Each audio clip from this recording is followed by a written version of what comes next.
गुरुदेव भगवान की जय। प्यारे कृष्ण कन्हैया लाल की जय। ईशादि 9 उपनिषद शांकर भाष्यार्थ 4 उपनिषद हो चुके हैं। आज 5वां उपनिषद मुंडकोपनिषद। शांति पाठः। ॐ भद्रं कर्णेभिः शृणुयाम देवा भद्रं पश्येमाक्षभिर्यजत्राः स्थिरैरङ्गैस्तुष्ट्वा सस्तनूभिर्व्यशेम देवहितं यदायुः। स्वस्ति न इन्द्रो वृद्धश्रवाः स्वस्ति नः पूषा विश्ववेदाः स्वस्ति नस्तार्क्ष्यो अरिष्टनेमिः स्वस्ति नो बृहस्पतिर्दधातु। ॐ शान्तिः शान्तिः शान्तिः। ॐ तत्सद्ब्रह्मणे नमः। मुंडकोपनिषद मंत्रार्थ शांकर भाष्य और भाष्यार्थ सहित। बोलो वृंदावन बिहारी लाल की जय। गुरुदेव भगवान की जय। प्रथम मंत्र। भावाभाव पदातीतं भावाभावात्मकं च यत् तद्वन्दे भावनातीतं स्वात्मभूतं परं महः। शांति पाठ।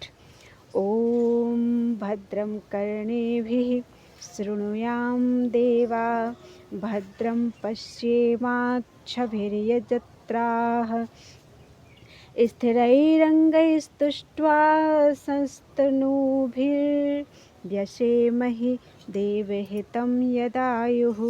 ॐ शांतिः शांतिः शांतिः। हे देवगण, हम कानों से कल्याणमय वचन सुने, यज्ञ कर्म में समर्थ होकर नेत्रों से शुभ दर्शन करें, अपने स्थिर अंग और शरीरों से स्तुति करने वाले हम लोग देवताओं के लिए हितकर आयु का भोग करें। त्रिविध ताप की शांति हो। स्वस्ति न इंद्रो वृद्धश्रवाः स्वस्ति नः पूषा विश्ववेदाः स्वस्ति नस्तार्क्ष्यो अरिष्टनेमिः स्वस्ति नो बृहस्पतिर्दधातु। ॐ शांतिः शांतिः शांतिः। महान कीर्तिमान इंद्र हमारा कल्याण करें। परम ज्ञानवान अथवा परम धनवान पूषा हमारा कल्याण करें। अरिष्टों के नाश के लिए चक्र रूप गरुण हमारा कल्याण करें तथा बृहस्पति जी हमारा कल्याण करें। त्रिविध ताप की शांति हो। प्रथम मुंडक प्रथम खंड संबंध भाष्य।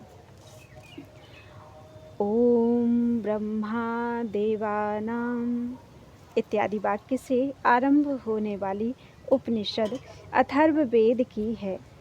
श्रुति इसकी स्तुति के लिए इसके विद्या संप्रदाय के कर्ताओं की परंपरा रूप संबंध का सबसे पहले स्वयं ही वर्णन करती है। इस प्रकार यह दिखलाकर कि इस विद्या को परम पुरुषार्थ के साधन रूप से महापुरुषों ने अत्यंत परिश्रम से प्राप्त किया था। श्रुति श्रोताओं की बुद्धि में इसके लिए रुचि उत्पन्न करने के लिए इसकी महत्ता दिखलाती है, जिससे कि लोग स्तुति के कारण रुचिकर प्रतीत हुई विद्या के उपार्जन में आदरपूर्वक प्रवृत्त हों। अपने प्रयोजन के साथ ब्रह्म विद्या का साध्य साधन रूप संबंध आगे चलकर विद्यते हृदय ग्रंथि इत्यादि मंत्र द्वारा बतलाया जाएगा। यहाँ तो विधि प्रतिषेध मात्र में तत्पर अपर शब्द वाच्य ऋग्वेदादि रूप विद्या संसार के कारणभूत अज्ञान आदि दोष की निवृत्ति करने वाली नहीं है। यह बात अविद्याया मंतरे वर्तमानाः इत्यादि वाक्यों से विद्या के पर और अपर भेद करते हुए स्वयं ही बतलाकर फिर परीक्ष्य लोकान इत्यादि वाक्यों से साधन साध्य रूप सब प्रकार के विषयों से वैराग्य पूर्वक गुरु कृपा से प्राप्य ब्रह्म विद्या को ही परब्रह्म की प्राप्ति का साधन बतलाया है तथा ब्रह्म वेद ब्रह्मैव भवति परामृताः परिमुच्यन्ति सर्वे इत्यादि वाक्यों से उसका प्रयोजन तो बारंबार बतलाया गया है। यद्यपि ज्ञान मात्र में सभी आश्रम वालों का अधिकार है, तथापि ब्रह्म विद्या संन्यासगत होने पर ही मोक्ष का साधन होती है, कर्म सहित नहीं। यह बात श्रुति भैक्षचर्याम चरन्तः संन्यास योगात इत्यादि कहती हुई प्रदर्शित करती है। इसके सिवा विद्या और कर्म का विरोध होने के कारण भी यही सिद्ध होता है। ब्रह्मात्म ऐक्य दर्शन के साथ तो कर्मों का संपादन स्वप्न में भी नहीं किया जा सकता, क्योंकि विद्या संपादन का कोई काल विशेष नहीं है और ना उसका कोई नियत निमित्त ही है। अतः किसी काल विशेष द्वारा उसका संकोच कर देना उचित नहीं है। गृहस्थों में जो ब्रह्म विद्या का संप्रदाय कर्तृत्व आदि लिंग अस्तित्व सूचक निदर्शन देखा गया है, वह पूर्व प्रदर्शित स्थिरतर नियम को बाधित करने में समर्थ नहीं हो सकता, क्योंकि तम और प्रकाश की एकत्र स्थिति तो सैकड़ों विधियों से भी नहीं की जा सकती, फिर केवल लिंगों की तो बात ही क्या है। इस प्रकार जिसके संबंध और प्रयोजन का निर्देश किया है, उस मुंडक उपनिषद की यह संक्षिप्त व्याख्या आरंभ की जाती है। जो लोग श्रद्धा भक्ति पूर्वक आत्मभाव से इस ब्रह्म विद्या के समीप जाते हैं, यह उनके गर्भ जन्म जरा और रोग आदि अनर्थ समूह का छेदन करती है अथवा उन्हें परब्रह्म को प्राप्त करा देती है, या संसार के कारण रूप अविद्या आदि का अत्यंत अवसादन विनाश कर देती है। इसीलिए इसे उपनिषद कहते हैं, क्योंकि उपनिषद का अर्थ है उप और नि पूर्वक शद धातु का यही अर्थ माना गया है। आचार्य परंपरा। ओम ब्रह्मा देवानां प्रथमः संबभूव विश्वस्य कर्ता भुवनस्य गोप्ता स ब्रह्म विद्यां सर्वविद्या प्रतिष्ठाम् अथर्वाय ज्येष्ठपुत्राय प्राह। संपूर्ण देवताओं में पहले ब्रह्मा उत्पन्न हुए। वह विश्व के रचयिता और त्रिभुवन के रक्षक थे। उसने अपने ज्येष्ठ पुत्र अथर्वा को समस्त विद्याओं की आश्रयभूत ब्रह्म विद्या का उपदेश दिया।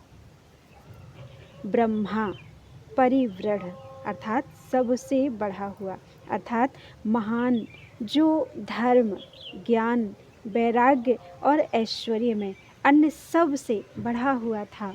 देवताओं द्योतन करने वालों प्रकाशमानों इंद्रादिकों में प्रथम गुणों द्वारा प्रधान रूप से अथवा सम्यक स्वतंत्रता पूर्वक सबसे पहले उत्पन्न हुआ था। यह इसका तात्पर्य है, क्योंकि जो यह अतीन्द्रिय अग्राह्य है वह परमात्मा स्वयं उत्पन्न हुआ इत्यादि स्मृति के अनुसार वह जैसे अन्य संसारी जीव उत्पन्न होते हैं, उस तरह धर्म या अधर्म के वशीभूत होकर उत्पन्न नहीं हुआ। विश्व अर्थात संपूर्ण जगत का कर्ता, उत्पन्न करने वाला तथा उत्पन्न हुए भुवन का गोप्ता, पालन करने वाला, ये ब्रह्मा के विशेषण उसकी उपदेश की हुई विद्या की स्तुति के लिए हैं, जिसका महत्व इस प्रकार प्रसिद्ध है। उस ब्रह्मा ने ब्रह्म विद्या को, ब्रह्म यानी परमात्मा की विद्या को, जिससे अक्षर और जो सत्य पुरुष को जानता है, ऐसे विशेषण से युक्त होने के कारण परमात्म संबंधिनी ही है, अथवा अग्रजन्मा ब्रह्मा के द्वारा कही जाने के कारण जो ब्रह्म विद्या कहलाती है, उस ब्रह्म विद्या को जो समस्त विद्याओं की अभिव्यक्ति की हेतुभूत होने से अथवा जिसके द्वारा अश्रुत श्रुत हो जाता है, अमत मत हो जाता है तथा अज्ञात ज्ञात हो जाता है। इस श्रुति के अनुसार इसी से सर्व विद्या वेद्य वस्तु का ज्ञान होता है। इसलिए जो सर्व विद्या प्रतिष्ठा यानी संपूर्ण विद्याओं की आश्रयभूता है, अपने ज्येष्ठ पुत्र अथर्वा से कहा। यहाँ सर्व विद्या प्रतिष्ठाम इस पद से विद्या की स्तुति करते हैं। जो ज्येष्ठ अर्थात सबसे बड़ा पुत्र हो उसे ज्येष्ठ पुत्र कहते हैं। ब्रह्मा की सृष्टि के अनेकों प्रकारों में किसी एक सृष्टि प्रकार के आदि में सबसे पहले अथर्वा को ही उत्पन्न किया गया था, इसलिए वह ज्येष्ठ है। उस ज्येष्ठ पुत्र से कहा, अथर्वणेयां प्रवदेत ब्रह्मा अथर्वातां पुरोवाचाङ्गिरे ब्रह्मविद्यां स भारद्वाजाय सत्यवहाय प्राह भारद्वाजो अंगिरसे परावराम। अथर्वा को ब्रह्मा ने जिसका उपदेश किया था वह ब्रह्म विद्या पूर्व काल में अथर्वा ने अंगी को सिखाई। अंगी ने उसे भरद्वाज के पुत्र सत्यवह से कहा तथा भरद्वाज पुत्र सत्यवह ने इस प्रकार श्रेष्ठ से कनिष्ठ को प्राप्त होती हुई वह विद्या अंगिरा से कही। व्याख्या, जिस ब्रह्म विद्या को ब्रह्मा ने अथर्वा से कहा था, ब्रह्मा से प्राप्त हुई उसी ब्रह्म विद्या को पूर्व काल में अथर्वा ने अंगी से यानी अंगीर नामक मुनि से कहा। फिर उस अंगीर मुनि ने उसे भारद्वाज सत्यवह से यानी भरद्वाज गोत्र में उत्पन्न हुए सत्यवह नामक मुनि से कहा तथा भारद्वाज ने अपने शिष्य अथवा पुत्र अंगिरा से वह परावरा पर अर्थात उत्कृष्ट से अवर अर्थात कनिष्ठ को प्राप्त हुई अथवा पर और अवर सब विद्याओं के विषयों की व्याप्ति के कारण परावरा कही जाने वाली वह विद्या अंगिरा से कही। इस प्रकार परावराम इस कर्म पद का पूर्वोक्त प्राह क्रिया से संबंध है। सौनक की गुरूपसत्ति और प्रश्न। सौनको हवै महासालो अंगिरसं विधिवदुपसन्नः पप्रच्छ कस्मिन्नु भगवो विज्ञाते सर्वमिदं विज्ञातं भवतीति। सौनक नामक प्रसिद्ध महागृहस्थ ने अंगिरा के पास विधि पूर्वक जाकर पूछा, भगवान, किसके जान लिए जाने पर यह सब कुछ जान लिया जाता है? व्याख्या, महाशाल महागृहस्थ शौनक सुनक के पुत्र ने भारद्वाज के शिष्य आचार्य अंगिरा के पास विधिवत अर्थात शास्त्रानुसार जाकर पूछा। शौनक और अंगिरा के संबंध से पश्चात विधिवत अर्थात विधिवत विशेषण मिलने से यह जाना जाता है कि इनसे पूर्व आचार्यों में गुरूप सदन कोई नियम नहीं था, अतः इसकी मर्यादा निर्दिष्ट करने के लिए अथवा मध्य दीपिका न्याय के लिए मध्य दीपिका न्याय की व्याख्या दी गई है कि क्या है मध्य दीपिका न्याय। तो देहली पर दीपक रखने से उसका प्रकाश भीतर और बाहर दोनों ओर पड़ता है, इसी को मध्य दीपिका या देहली दीप न्याय कहते हैं। अतः यदि यह कथन इस न्याय से ही हो तो यह समझना चाहिए कि गुरूप सदन विधि इससे पूर्व भी थी और उससे पीछे हम लोगों के लिए भी आवश्यक है, और यदि यह कथन मर्यादा निर्दिष्ट करने के लिए है तो यह समझना चाहिए कि यहीं से इस पद्धति का प्रारंभ हुआ। यह विशेषण दिया गया है क्योंकि यह उपसदन विधि हम लोगों में भी माननीय है। सौनक ने क्या पूछा सो बतलाते हैं। भगवः, हे भगवन, कस्मिन्नु किस वस्तु के जान लिए जाने पर यह सब विज्ञेय पदार्थ विज्ञात अर्थात विशेष रूप से ज्ञात यानी अवगत हो जाता है। यहाँ नु का प्रयोग वितर्क अर्थात संशय के लिए किया गया है। सौनक ने एक ही को जान लेने पर मनुष्य सर्वज्ञ हो जाता है, ऐसी कोई सभ्य पुरुषों की कहावत सुनी थी। उसे विशेष रूप से जानने की इच्छा से ही उसने कस्मिन्नु इत्यादि रूप से वितर्क करते हुए पूछा, अथवा लोगों की सामान्य दृष्टि से जानबूझकर ही पूछा। लोक में सुवर्णादि खंडों के ऐसे भेद हैं जो सुवर्ण रूप होने के कारण लौकिक पुरुषों द्वारा स्वर्ण दृष्टि से उनकी एकता का ज्ञान होने पर जान लिए जाते हैं। इसी प्रकार प्रश्न होता है कि संपूर्ण जगत भेद का वह एक कारण कौन सा है, जिस एक के ही जान लिए जाने पर यह सब कुछ जान लिया जाता है।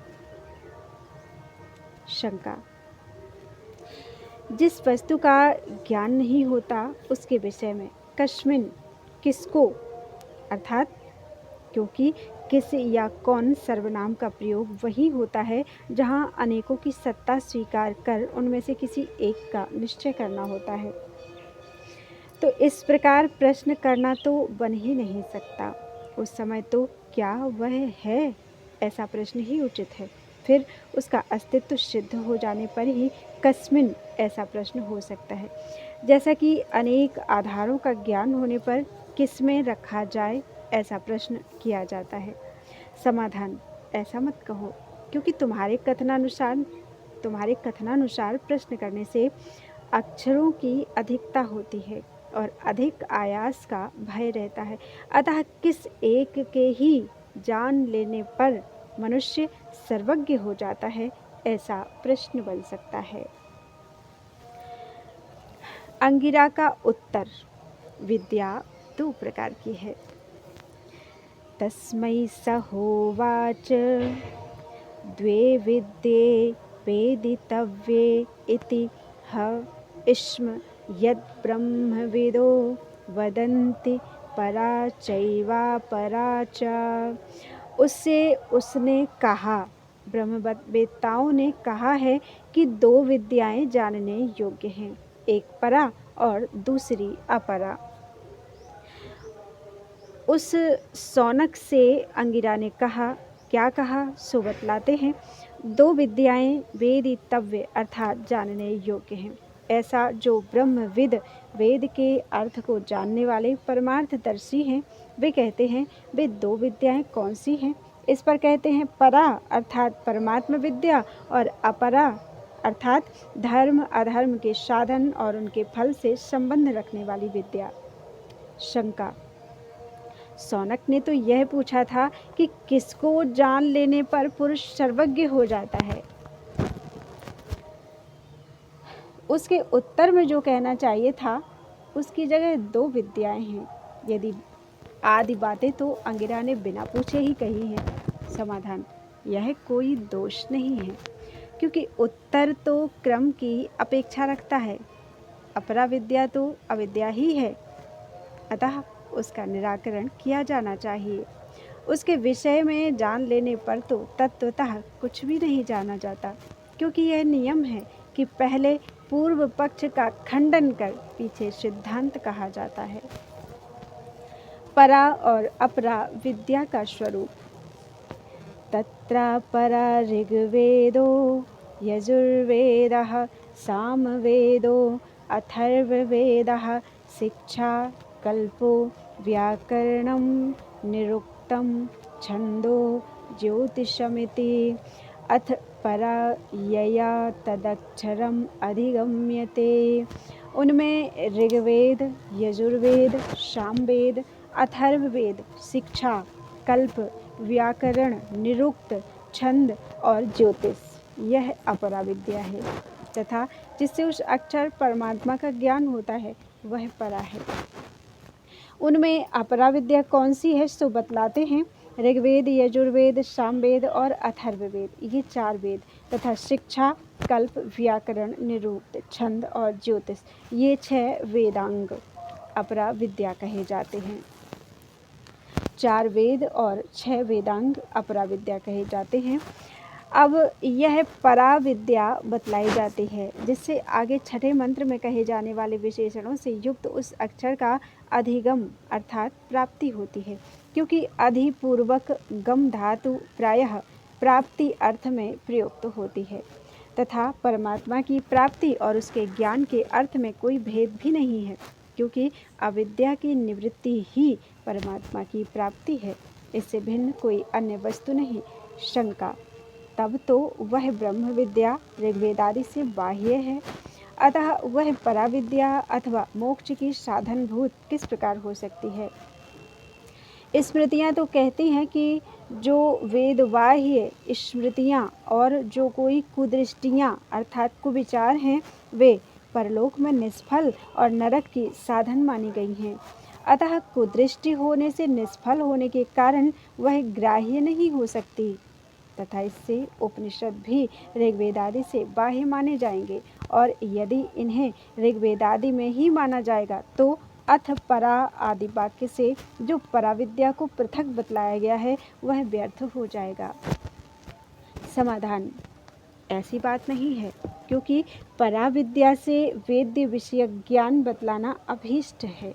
यहाँ प्रधानता से यही बतलाना इष्ट है कि उपनिषद वेद्य अक्षर विषयक विज्ञान ही पराविद्या है, उपनिषद की शब्द राशि नहीं। और वेद शब्द से सर्वत्र शब्द राशि ही कही जाती है। शब्द समूह का ज्ञान हो जाने पर भी गुरूप सत्य आदि रूप प्रयत्नांतर तथा वैराग्य के बिना अक्षर ब्रह्म का ज्ञान नहीं हो सकता। इसीलिए ब्रह्म विद्या का पृथक्करण और वह पराविद्या है, ऐसा कहा गया है।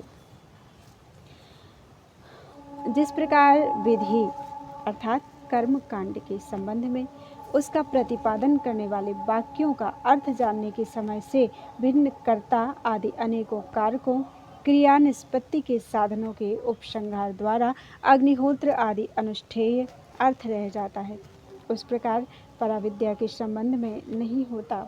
इसका कार्य तो वाक्यार्थ ज्ञान के समकाल में ही समाप्त हो जाता है, क्योंकि केवल शब्दों के योग से प्रकाशित होने वाले अर्थ ज्ञान में स्थिति कर देने से भिन्न इसका और कोई प्रयोजन नहीं है। अतः यहाँ यत्तदृश्यम इत्यादि विशेषणों से विशेषित अक्षर ब्रह्म का निर्देश करते हुए उस पराविद्या को विशेषित करते हैं। आगे जो कुछ कहना है उसे अपनी बुद्धि में बिठाकर यत्तद इत्यादि वाक्य से उसका सिद्ध वस्तु के समान उल्लेख करते हैं। परविद्या प्रदर्शन: यत्तदृश्यम् अग्राह्यं गोत्रं वर्णं चक्षुः श्रोत्रं तत्पाणिपादं नित्यं विभुं सर्वगतं सुसूक्ष्मं तद्व्ययं यद्भूतयोनिं परिपश्यन्ति धीराः। वह जो अदृश्य, अग्राह्य, अगोत्र, आवरण और चक्षु श्रोत्र आदिहीन है।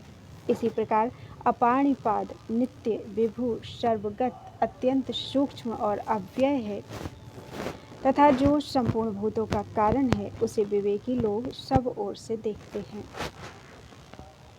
वह जो अदृश्य अर्थात समस्त ज्ञानेंद्रियों का अविषय है, क्योंकि बाहर को प्रवृत्त हुई दृक् शक्ति पंच ज्ञानेंद्रिय रूप द्वार वाली है। अग्राह्य अर्थात कर्मेंद्रियों का अविषय है। अगोत्र, गोत्र, अन्वय अथवा मूल ये किसी अन्य अर्थ के वाचक नहीं हैं, अर्थात इनका एक ही अर्थ है। अतः अगोत्र यानी अनन्वय है, क्योंकि उस अक्षर अर्थात अक्षर ब्रह्म का कोई मूल नहीं है जिससे वह अन्वित हो, जिनका वर्णन किया जाए। वे स्थूलत्वादि या शुक्लत्वादि द्रव्य के धर्म ही वर्ण है। वे वर्ण जिसमें विद्यमान नहीं है वह अक्षर अवर्ण है। अचक्षु श्रोत्र, चक्षु अर्थात नेत्रेंद्रिय और श्रोत्र अर्थात कर्णेंद्रिय ये संपूर्ण प्राणियों की रूप और शब्द को गृहीत करने वाली इंद्रियां हैं। वे जिसमें नहीं है उसे ही अचक्षु श्रोत्र कहते हैं। यह सर्वज्ञ सर्वविद इस श्रुति में पुरुष के लिए चेतनावत्व विशेषण दिया गया है, अतः अन्य संसारी जीवों के समान उसके लिए भी चक्षु श्रोत्रादि इंद्रियों से अर्थ साधकत्व प्राप्त होता है। यहाँ अचक्षु श्रोत्रम कहकर उसी का निषेध किया जाता है, जैसा कि उसके विषय में बिना नेत्र वाला होकर भी देखता है, बिना कान वाला होकर भी सुनता है इत्यादि कथन देखा गया है। यही नहीं, वह अपाणिपाद अर्थात कर्मेंद्रियों से भी रहित है, क्योंकि इस प्रकार वह अग्राह्य और अग्राहक भी है। इसलिए वह नित्य अविनाशी है तथा विभु ब्रह्मा से लेकर स्थावर पर्यंत प्राणी भेद से वह विविध अनेक प्रकार का हो जाता है। इसलिए विभु है, सर्वगत व्यापक है और शब्दादि स्थूलता के कारणों से रहित होने के कारण आकाश के समान अत्यंत सूक्ष्म है। शब्दादि गुण ही आकाश, वायु आदि की उत्तरोत्तर स्थूलता के कारण हैं। उनसे रहित होने के कारण वह अक्षर ब्रह्म सुसूक्ष्म है तथा उपर्युक्त धर्म वाला होने से ही कभी उसका व्यय ह्रास नहीं होता। इसलिए वह अव्यय है, क्योंकि अंगहीन वस्तु का शरीर के समान अपने अंगों का क्षय रूप व्यय नहीं हो सकता। न राजा के समान कोशक क्षय रूप व्यय ही संभव है और न निर्गुण तथा सर्वात्मक होने के कारण उसका गुणक्षय द्वारा ही व्यय हो सकता है। पृथ्वी जैसे स्थावर जंगम जगत का कारण है, उसी प्रकार जिस ऐसे लक्षणों वाले भूत योनि भूतों के कारण सबके आत्मभूत अक्षर ब्रह्म को धीर बुद्धिमान विवेकी पुरुष सब ओर देखते हैं, ऐसा अक्षर जिस विद्या से जाना जाता है वही पराविद्या है। यह इस संपूर्ण मंत्र का तात्पर्य है। अक्षर ब्रह्म का विश्व कारणत्व। पहले कहा जा चुका है कि अक्षर ब्रह्म भूतों की योनि है। उसका वह भूत योनित्व किस प्रकार है, सो प्रसिद्ध दृष्टांतों द्वारा बतलाया जाता है।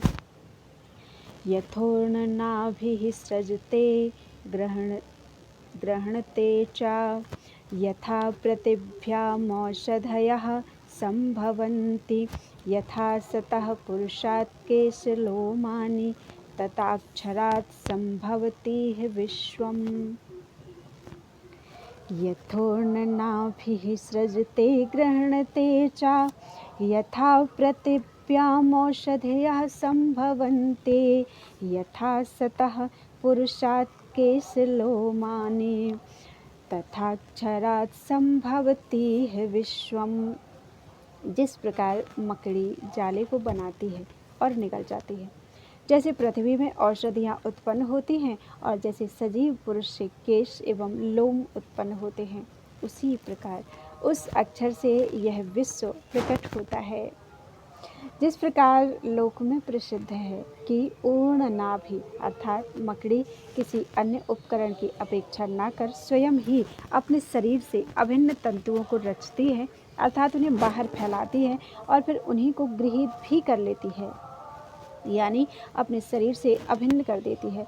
तथा जैसे पृथ्वी में व्रीहि, यव इत्यादि से लेकर वृक्ष पर्यंत समस्त औषधियाँ उससे अभिन्न ही उत्पन्न होती हैं, और जैसे श्रुत विद्यमान अर्थात जीवित पुरुष से उससे विलक्षण केश और लोम उत्पन्न होते हैं, जैसे कि ये दृष्टांत है, उसी प्रकार इस संसार मंडल में इससे विभिन्न और समान लक्षणों वाला यह विश्व समस्त जगत किसी अन्य निमित्त की अपेक्षा न करने वाले उस उपर्युक्त लक्षण विशिष्ट अक्षर से ही उत्पन्न होता है। ये अनेक दृष्टांत केवल विषय को सरलता से समझने के लिए ही लिए गए हैं। ब्रह्म से उत्पन्न होने वाला जो जगत है, सृष्टिक्रम बताया गया है। ब्रह्म से उत्पन्न होने वाला जो जगत है वह इस क्रम से उत्पन्न होता है। बेरों की मुट्ठी फेंक देने के समान एक साथ उत्पन्न नहीं होता। इस प्रकार उस क्रम के नियम को बतलाने की इच्छा वाले इस मंत्र का आरंभ किया जाता है। तपसा चीयते ब्रह्म ततोऽन्नभिजायते ततो अन्नम अभिजायते। इसका विच्छेद ऐसे होगा, तो तपसा चीयते ब्रह्म ततो अन्नम भिजायते अन्नात् प्राणो मनः सत्यम लोकाः कर्मसु चामृतम्। ज्ञान रूप तप के द्वारा ब्रह्म कुछ उपचय अर्थात स्थूलता को प्राप्त हो जाता है, उसी से अन्न उत्पन्न होता है। फिर अन्न से क्रमशः प्राण, मन, सत्य, लोक, कर्म और कर्म से अमृत संज्ञक कर्म फल उत्पन्न होता है।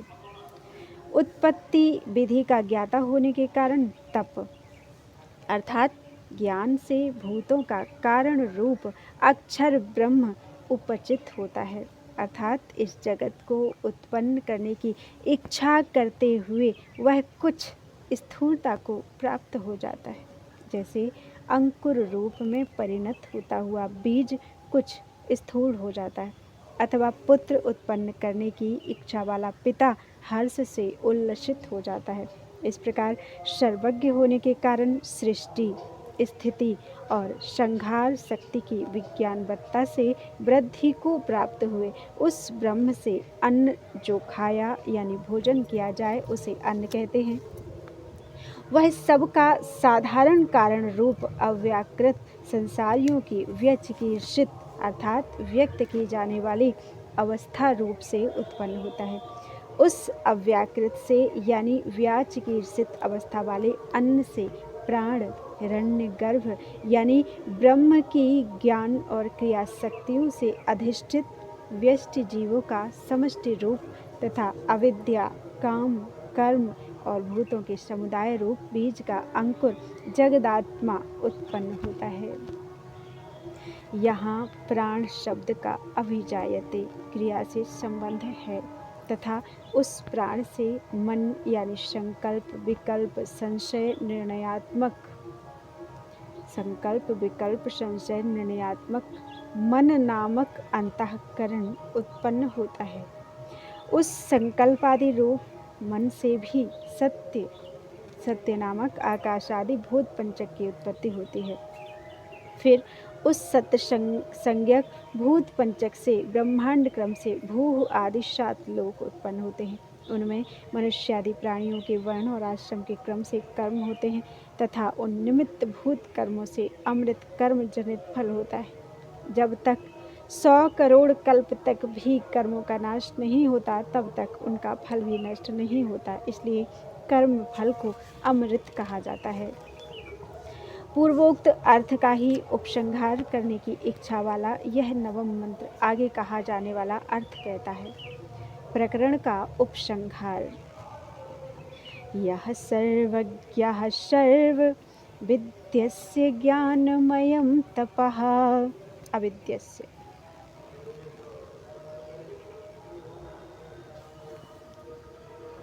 विद्यस्य ही है। यः सर्वज्ञः सर्वविद्यस्य ज्ञानमयं तपः तस्मादेतद् ब्रह्मणां रूपम् अन्नं च जायते। जो सबको सामान्य रूप से जानने वाला और सबका विशेषज्ञ है तथा जिसका ज्ञानमय तप है, उस अक्षर ब्रह्म से ही यह ब्रह्म हिरण्यगर्भ नाम रूप और अन्न उत्पन्न होता है।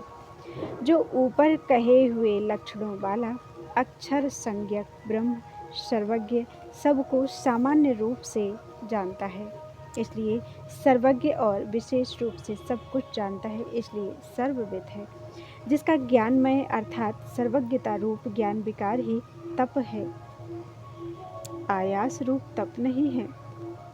उस उपर्युक्त सर्वज्ञ से ही यह पूर्वोक्त हिरण्यगर्भ संज्ञक कार्य ब्रह्म उत्पन्न होता है तथा उसी से पूर्वोक्त मंत्र के क्रमानुसार यह देवदत्त, यज्ञदत्त इत्यादि नाम, यह शुक्ल नील इत्यादि रूप तथा व्रीहि यवादि रूप अन्न उत्पन्न होता है। अतः पूर्व मंत्र से इसका अविरोध समझना चाहिए। इत्यथर्ववेदीय मुंडकोपनिषद भाष्ये प्रथम मुंडके प्रथमः खंडः। बोलो वृंदावन बिहारी लाल की जय। मुंडक उपनिषद में प्रथम मुंडक और प्रथम खंड पूरा हो चुका है। बोलो वृंदावन बिहारी लाल की जय। त्वदीयं वस्तु गोविंदम तुभ्यमेव समर्पितम्।